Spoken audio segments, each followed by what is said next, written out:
ونتوكل عليه ونعوذ بالله من شرور أنفسنا ومن سيئات أعمالنا من يهده الله فلا مضل له ومن يضلله فلا هادي له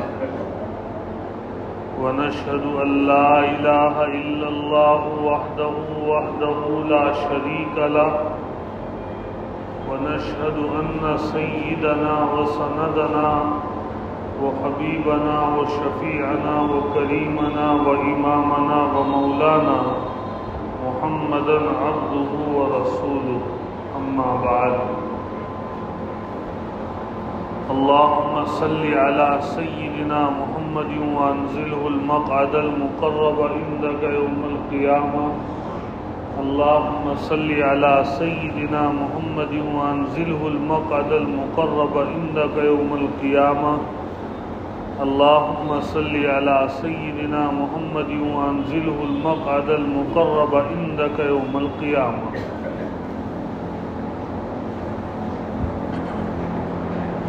بات چل رہی تھی کہ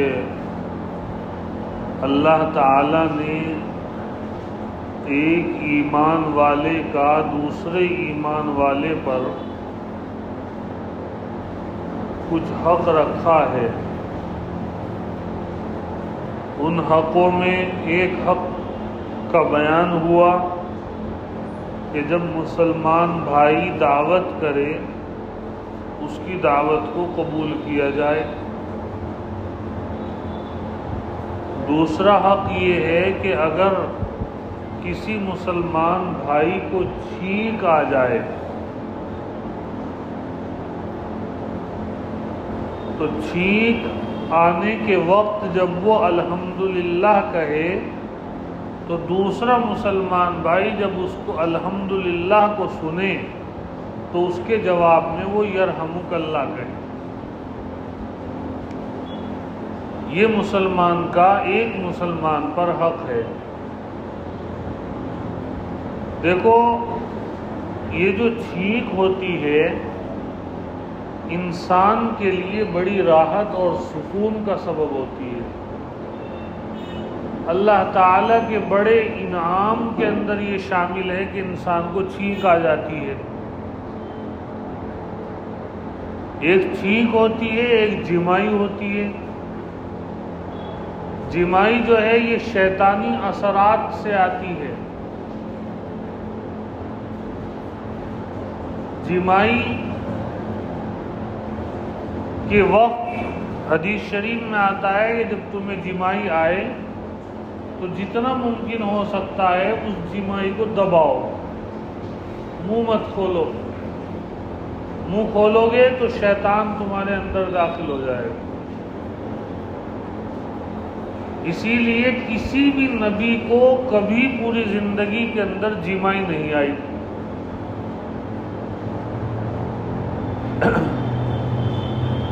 لیکن اگر جمائی کو روکنا ممکن نہ ہو تو علماء نے لکھا ہے کہ اپنے ہاتھ کی پشت جو ہے جب جمائی آئے تو اس کو اپنے منہ پر رکھ لو.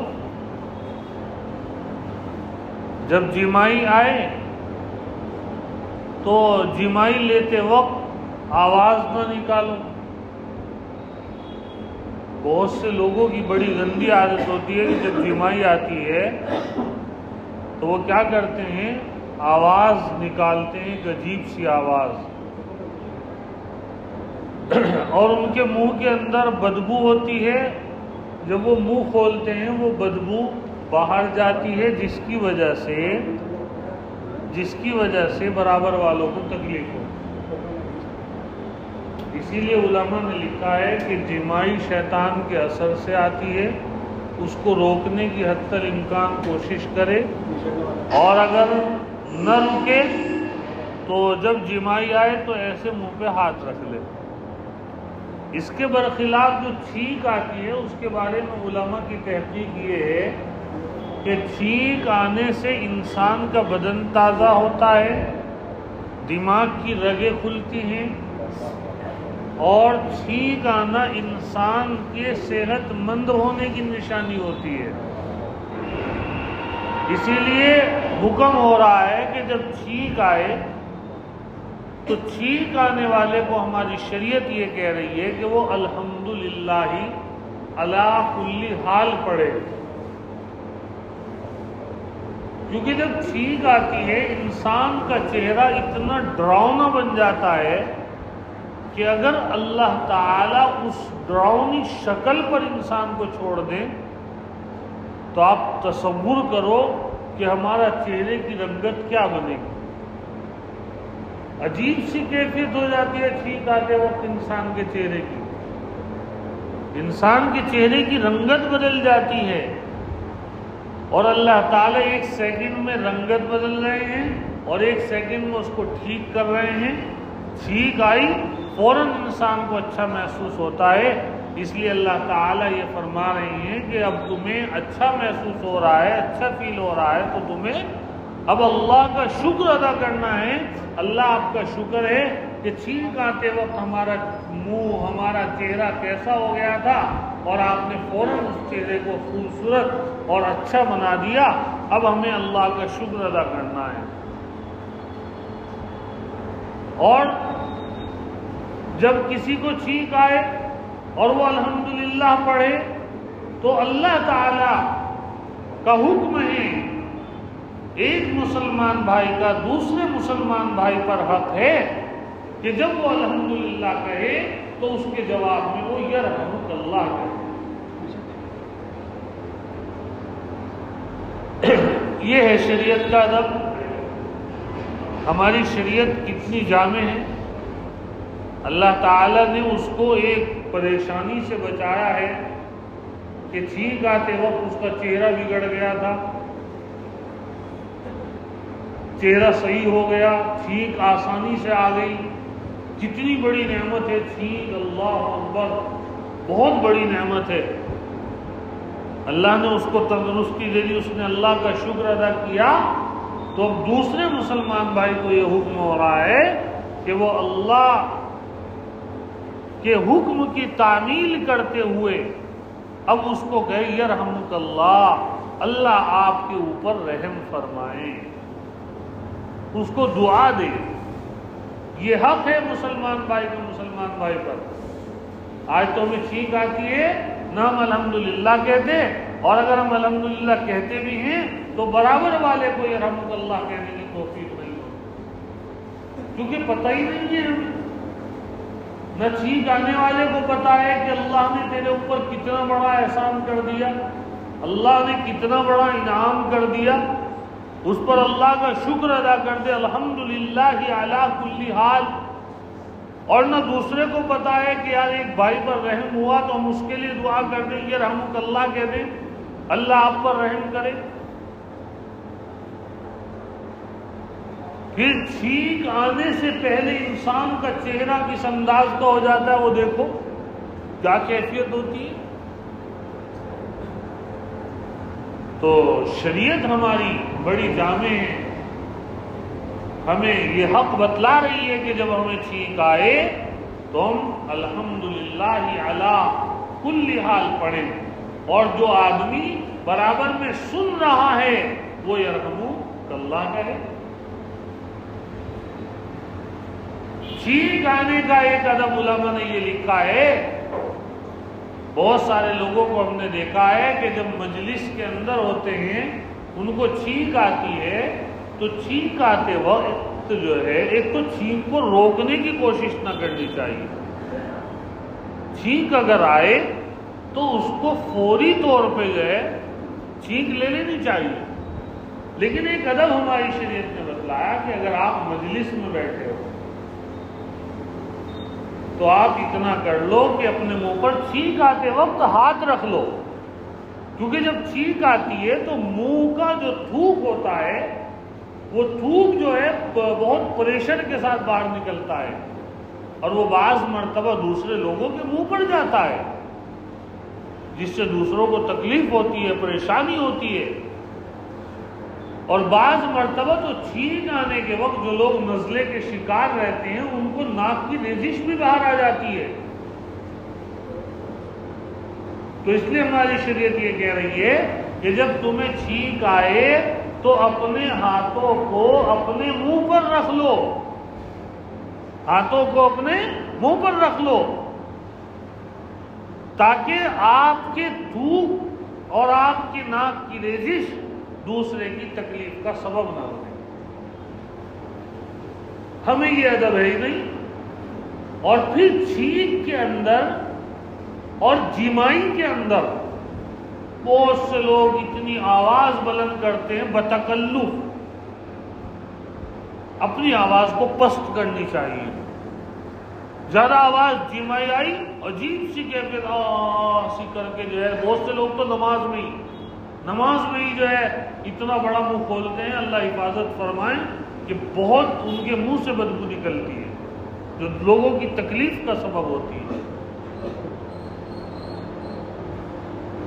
اس لیے شریعت یہ کہہ رہی ہے کہ چھینک کے وقت میں اپنی آواز کو پست کرو، اپنے ہاتھوں کو اپنے چہرے کے اپنے منہ کے اوپر رکھو، تاکہ تمہارا تھوک، تمہاری ناک کی ریزش دوسرے کی تکلیف کا سبب نہ بنے۔ اور پھر الحمدللہ علی کل حال پڑھو، اور دوسرا جو مسلمان ہے اس کو چاہیے کہ وہ اس وقت یہ رحمت اللہ کہے، اللہ تجھ پر رحم کرے۔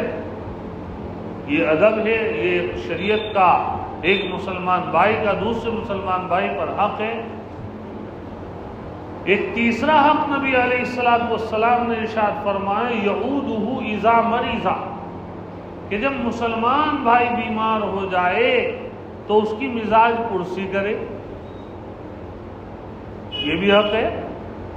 بہت سارے صحابہ رضی اللہ عنہم اجمعین بیمار ہوتے، ہمارے آقا حضرت نبی علیہ السلام بنفس نفیس تشریف لاتے تھے اور ان کی مزاج پرسی کرتے تھے، ان کو تسلی دیتے تھے کہ کوئی حرج نہیں، انشاءاللہ آپ بہت جلد جو ہے ٹھیک ہو جاؤ گے۔ بیمار ہو جانے کے وقت مزاج پرسی کرنا ایک ایمان والے کا دوسرے ایمان والے کے اوپر یہ اسلامی حق ہے، ایمانی حق ہے، مسلمانی حق ہے۔ اس سے بیمار کو تسلی ہوتی ہے، اس سے جو ہے بیمار کو یہ دل کو راحت اور سکون ملتی ہے، آپس میں الفت محبت مودت پیدا ہوتی ہے، تعلق پیدا ہوتا ہے آپس کا، آپس کے رابطے مضبوط ہوتے ہیں۔ لیکن مزاج پرسی کے ہماری شریعت نے طریقے بتلائے ہیں، ادب بتلائے ہیں، ان آداب کا خیال رکھا جائے۔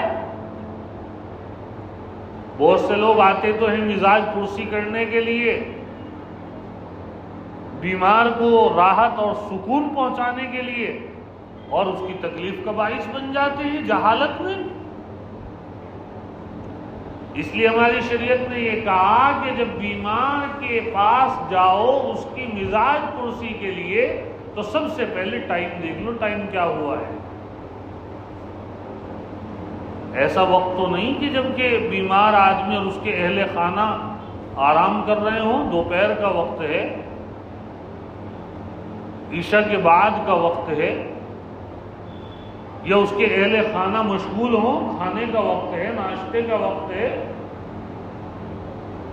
ادھر اس کے گھر والے مشغول ہیں اور ادھر آپ جا کے بیٹھ گئے۔ ایک تو بیمار کی تکلیف انہیں، ایک اپنی مشغولی، اور تیسرے آپ جا کے بیٹھ گئے۔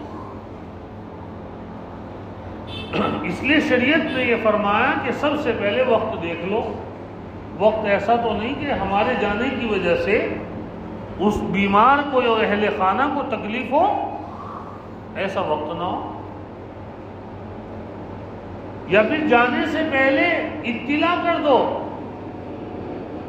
اور آج تو موبائل کا دور ہے، فون کر دو جانے سے پہلے، بھائی ہم آنا چاہ رہے تھے، کس وقت مناسب رہے گا آنا؟ جس وقت وہ آپ کو اجازت دے اس وقت چلے جاؤ کہ آپ اس وقت آ جائیے گا۔ اس میں آپ کو بھی راحت ہے، اس میں مریض کو بھی راحت ہے، اس میں مریض کے گھر والوں کو بھی راحت ہے۔ اور آپ کسی وقت جا کے اچانک آدم کے بیچارے گھر والے پریشان ہو رہے، بیمار بھی پریشان ہو رہا ہے، اور تمہیں راحت کا خیال ہی نہیں۔ تو سب سے پہلا ادب یہ ہے کہ اطلاع دے دو اپنے آنے کی، ان سے اجازت لے لو کہ کس وقت مناسب رہے گا، جس وقت وہ اجازت دے اس وقت جو ہے جائیے گا۔ فقہا نے لکھا ہے کہ جب بیمار کی مزاج پرسی کے لیے جائے تو کچھ بیمار کا تعاون کرے۔ تعاون کے کئی طریقے ہیں۔ عام طور سے پھل لے کر جاتے ہیں لوگ، کوئی پھل لے لے، کوئی مناسب چیز لے لے جس سے بیمار کی دل جوئی ہو جائے۔ بیمار ایسا ہو کہ غریب ہو، پریشان حال ہو، کچھ نقدی اس کی مدد کر دے، نقد پیسے دے دے اس کا تعاون کرے تاکہ اس کی مالی مدد بھی ہو سکے۔ کوئی پھل فروٹ وغیرہ اس کے لیے لے کر جائے۔ اب اس کے پاس چلا گیا، حدیث شریف میں آتا ہے ہمارے آقا حضرت نبی علیہ الصلوۃ والسلام جب کسی بیمار کو دیکھنے جاتے تو اس کو تسلی دیتے تھے، کوئی حرج نہیں آپ ٹھیک ہو جاؤ گے، کوئی حرج نہیں آپ ٹھیک ہو جاؤ گے۔ اور ایک روایت میں آپ اس کا ہاتھ پکڑ کر دعا فرماتے تھے، اسأل اللہ العظیم رب العرش العظیم ان یشفیک، میں اللہ سے سوال کرتا ہوں اے اللہ آپ کو شفا عطا فرما۔ 7 بار آپ اس کا ہاتھ پکڑ کر یہ دعا پڑھو، اسأل اللہ العظیم رب العرش العظیم ان یشفیک۔ تو جب بیمار کے پاس جائے اس کو تسلی دے، آپ ٹھیک ہو جاؤ گے، گھبرائیے مت، یہ بیماری کوئی بڑی بیماری نہیں ہے، اللہ آسان فرما دے گا، اللہ شفا دینے والے ہیں۔ اور یہ دعا پڑھے ہاتھ پکڑ کر، اللہ آپ کو شفا عطا فرمائے، ہم اللہ سے دعا کرتے ہیں۔ اور ہمارا حال کیا ہے جب ہم بیمار کے پاس جاتے ہیں، اس بیمار سے ہی اس کی بیماریوں کا ہم حال معلوم کرتے ہیں۔ بتاؤ بھائی تمہیں کون کون سی بیماری ہے؟ اس نے بتایا کہ جی مجھے یہ بیماری ہے، یہ تو بڑی خطرناک بیماری ہے بھائی۔ پھر اس بیمار کے سامنے دوسرے بیماروں کا تذکرہ کرتے ہیں کہ یہ بیماری فلاں کو ہو گئی تھی، وہ مر گیا اس بیماری میں۔ اب اتنا کہنے سے وہ خود بخود مر جائے گا بیمار، بجائے اس کے کہ ہم اس کی راحت کا سامان بنے، ہم اس کی تکلیف کا سبب بنتے ہیں، بیماری کے اضافے کا سبب بنتے ہیں۔ اس لیے بیمار کو تو صرف تسلی دی جائے، اللہ آپ کو ٹھیک کر دیں گے، اللہ بہت بڑے ہیں، اللہ کے لیے کوئی مشکل مسئلہ نہیں ہے۔ حضرت ایوب علیہ السلام 18 سال بیمار رہے، اللہ نے ان کو صحت دے دی، کوئی حرج کی بات نہیں ہے۔ اس سے اس کی بیماری کی تفصیل معلوم نہ کرے اور اپنی ڈاکٹری جو ہے وہاں نہ جائے، اپنی ڈاکٹری وہاں نہ جائے۔ اور پھر بہت معمولی وقت کے لیے بیمار کے پاس بیٹھے۔ ہمارا حال کیا ہے کہ جب ہم کسی بیمار کے پاس جاتے ہیں اس کی مزاج پرسی کرنے کے لیے تو اتنی دیر بیٹھ جاتے ہیں، سارے گھر والے پریشان، بیمار کی بیچارے کی ایسی حالت ہے کہ وہ اس کا پیشاب آ رہا ہے، اس کو استنجے کی حاجت ہو رہی ہے، لیٹرین کی حاجت ہو رہی ہے، اور آپ اس پر مسلط ہو کر بیٹھے ہو۔ آپ کو تصور ہی نہیں ہے، خیال ہی نہیں ہے کہ شریعت کے کیا آداب ہیں۔ شریعت یہ چاہتی ہے کہ بیمار کے پاس بس چند لمحے بیٹھو، تسلی دو اور اٹھ کھڑے ہو۔ اب ایک بیمار ہوتا ہے، اس کے گھر والے بیچارے ایک تو بیمار کی پریشانی میں اوپر سے آنے والے اس مقدار میں آتے ہیں، اور پھر آتے ہی نہیں بلکہ ایک پورا ایک رسم بن چکی ہے کہ جو مزاج پرسی کے لیے آئے گا، بعض جگہوں پہ اس کے کھانے کا نظم، اس کے جو ناشتوں کا نظم، وہ بیچارے بیمار کے گھر والے ویسے ہی پریشان ہو جاتے ہیں۔ بلکہ کتنے لوگ ہیں وہ بیمار کے اہل خانہ وہ چاہتے ہیں کہ کوئی دیکھنے نہ آئے۔ اس کی وجہ یہ ہے کہ ہمیں بیماری کے مزاج پرسی کے جو اصول ہیں شریعت کے، ہمیں ان سے واقفیت نہیں ہے۔ اگر ہم ان اصولوں پہ عمل کر لیں جو اصول ہماری شریعت ہمیں بتاتی ہے تو کسی کو تکلیف نہ ہو، کسی کو بھی تکلیف نہ ہو۔ چند لمحوں کے لیے بیٹھے، دعا کریں اور اٹھ کھڑے ہوں، نہ چائے پیئے، نہ پانی پیئے، نہ ٹھنڈا پیئے، نہ ناشتہ کریں۔ اور اگر کسی نے ہمیں ناشتے کو ٹھنڈے کو نہیں پوچھا، ہم باقاعدہ اس کی کوئی شکایتیں کرتے ہیں کہ جب ان کے گھر گئے تھے اس نے تو ہمیں پانی کو بھی نہیں پوچھا۔ تو جو بیمار کے گھر والے ہوتے ہیں ان کے لیے ڈبل پریشانی ہو جاتی ہے ہمارے مزاج پرسی کے آداب کا خیال نہ ہونے کی وجہ سے۔ اس لیے ہماری شریعت ہمیں یہ ادب بتلاتی ہے کہ جب ہم کسی کے مزاج پرسی پوچھنے کے لیے جائیں تو ہمارے آقا علیہ الصلوۃ والسلام جس طرز پہ مزاج پرسی کرتے تھے ہم اسی طرز پر مزاج پرسی کریں۔ آنے سے پہلے اطلاع دے دیں، بیمار کے اہل خانہ سے وقت لے لیں، وہاں بیٹھ کر بیمار کو تسلی دیں، اس کو جو بیماری لاحق ہے اس کو خطرناک نہ بتلائیں کہ بھئی یہ تو بڑی خطرناک بیماری ہے، اپنی وہاں عقل نہ دوڑائیں، اس کو تسلی دیں۔ بیماری چاہے جتنی خطرناک ہو اللہ کے ہاتھ میں شفا ہے، اللہ 1 سیکنڈ میں شفا دے دیں گے، ہو سکتا ہے آپ کی دعا سے اس کو شفا مل جائے۔ زیادہ دیر نہ بیٹھیں، ناشتے کے خواہش مند نہ بنیں کہ جی ناشتہ کرنا ہے پھر جانا ہے ہمیں۔ اس سے کیا ہوتا ہے بہت بڑی تکلیف میں مبتلا ہو جاتے ہیں لوگ۔ پوری تفصیل اور ڈیٹیل معلوم نہ کریں کہ کیسے ہوئی اس کو یہ بیماری، کون کون سے ڈاکٹر کو آپ نے دکھایا، پھر ان ڈاکٹروں کی تفصیل کو بتلائے گا، پھر اس پہ تبصرہ وہ ڈاکٹر تو اچھا نہیں ہے، آپ کو تو وہاں جانا چاہیے تھا، آپ کو وہاں جانا چاہیے تھا۔ آپ کو کیا ضرورت ہے اتنے مشورے دینے کی؟ ہمیں کیا ضرورت ہے اتنے مشورے دینے کی؟ جس نظام پہ اس کے گھر والے چل رہے ہیں آپ اس نظام پہ چلیے گا، اور اگر آپ سے کوئی مشورہ طلب کرے تب مشورہ دو، بغیر مشورہ مانگے مشورہ دینا یہ حماقت ہے، بیوقوفی ہے، اس مشورے کی کوئی اہمیت نہیں ہوتی۔ جو لوگ ہمارے عرف کے اندر بغیر مشورے کے مشورہ دینے والے لاکھوں مل جائیں گے، لاکھوں مل جائیں گے، اپنی ایک دم رائے پیش کرتے ہیں، فلاں جگہ جاؤ، فلاں جگہ جاؤ، یہ کرو وہ کرو۔ کوئی ضرورت نہیں ہے ہمیں ہرگز کسی کو مشورہ دینے کی جب تک ہمارے سے مشورہ طلب نہ کیا جائے۔ جس کو مشورے کی ضرورت ہوگی وہ آپ سے مشورہ کرے گا، اور ہر آدمی اپنی بیمار کے لیے خیر خواہی کرتا ہے۔ بعض جگہ پہ ایسا ہوا، آپ گئے کسی بیمار کو دیکھنے کے لیے، آپ نے پوچھا بھائی کون سے ڈاکٹر کے لے گئے، کہ جی فلاں ڈاکٹر کے لے گئے، آپ نے مریض کے سے، وہ تو بیکار ڈاکٹر ہے۔ اب مریض کے دماغ میں جو ہے ایک دم ایسی بیٹھیں گے، اچھا میرے گھر والے جو ہے میرا علاج صحیح سے نہیں کر پا رہے ہیں، کیا ضرورت تھی آپ کو یہ بات کہنے کی؟ آپس میں ان میں مریض میں اور اس کے گھر والوں میں آپس میں منافرت پیدا ہوتی ہے اس چیز سے۔ اس لیے ان باتوں کا ہمیں خیال رکھنا ہے، ان باتوں کا دھیان رکھنا ہے کہ ہمیں جو ہماری شریعت بتلا رہی ہے ہم اس پر عمل کریں۔ کوئی بیمار ہو جائے اس کے لیے غائبانہ دعا کریں، غائبانہ دعا کریں اس کے لیے۔ جب کوئی بیمار ہوتا ہے حدیث شریف میں آتا ہے کہ ملائکہ مستقل اس کے لیے دعا کرتے ہیں، اس کے گناہ جھڑ جاتے ہیں، انسان کو ذرا سا کانٹا بھی چبھتا ہے اس کی برکت سے بھی اللہ تعالی اس کے گناہوں کو معاف فرماتے ہیں۔ کوئی ہمارے گھر کا بیمار ہو جائے ہم اس کی مزاج پرسی کریں، اس کا خوب خیال رکھیں، اس کا دھیان رکھیں۔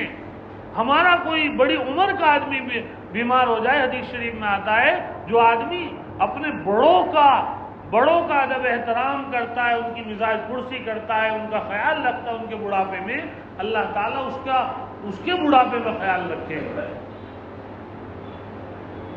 اپنے بڑوں کی مزاج پرسی کرنا، ان کا تعاون کرنا، ان کو وہ کمزور ہو گئے ہیں، آپ سہارا بن سکتے ہیں ان کے لیے، سہارا بنیے گا۔ یہ بڑھاپا آپ کے اوپر بھی آنے والا ہے، یہ ہمارے اوپر بھی آنے والا ہے۔ بیمار کا خیال رکھیے گا جتنا ممکن ہو سکتا ہے، اور بلکہ بعض روایات میں آتا ہے کہ بیمار سے دعا کے لیے کہو، اللہ تعالیٰ اس کی دعا فرشتوں کے مانند کر دیتے ہیں۔ جب کوئی بیمار ہو جائے اس کو دعا کے لیے کہو، بھائی ہمارے لیے دعا کرو آپ۔ جیسے مسافر کو جب کوئی مسافر سفر میں جائے اس کو دعا کے لیے کہو. اسی طرح اگر کوئی آدمی بیمار ہو جائے اس کو بھی دعا کے لیے کہو. جب وہ دعا کرتا ہے ملائکہ اس کی دعا پہ آمین کہتے ہیں، فرشتے اس کی دعا پہ آمین کہہ رہے ہوتے ہیں. اس کی خدمت کا موقع اللہ نے آپ کو دیا ہے، خدمت کیجئے گا اس کی دل آزاری کا سبب نہ بنیے گا، اس کی تکلیف کا سبب نہ بنیے گا. یہ اللہ رب العزت نے ہمیں اور آپ کو تعلیم دی ہے. اللہ تعالی ہمیں ان حقوق پہ عمل کی توفیق عطا فرمائیں. وآخر دعوانا